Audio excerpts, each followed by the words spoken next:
بسم اللہ الرحمن الرحیم۔ موسم۔ اسلامی مہینوں کے نام تو تم پڑھ چکے ہو، اب ہم تمہیں انگریزی مہینوں کے نام بتانا چاہتے ہیں۔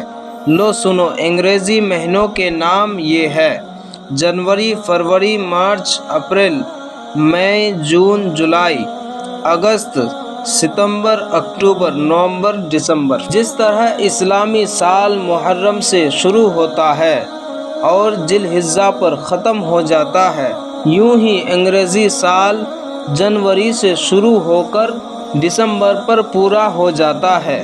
اسلامی سال کی طرح انگریزی سال میں بھی 12 مہینے ہوتے ہیں، لیکن مہینے کے دنوں کی تعداد برابر نہیں۔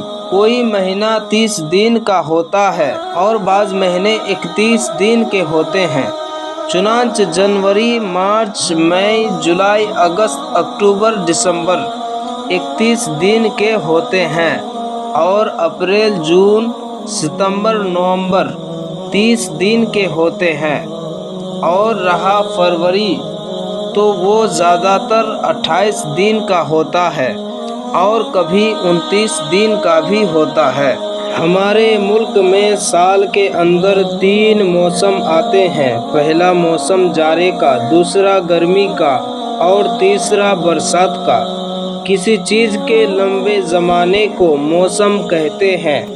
مثلاً جاڑے کا وقت کئی مہینے رہتا ہے، تو جتنے مہینے تک جاڑا رہے گا وہ جاڑے کا موسم کہلائے گا۔ 15 اکتوبر سے 15 فروری تک جاڑے کا موسم رہتا ہے اور 15 فروری سے 15 جون تک گرمی کا زمانہ ہے۔ پھر 15 جون سے 15 اکتوبر تک برسات کا موسم مانا جاتا ہے۔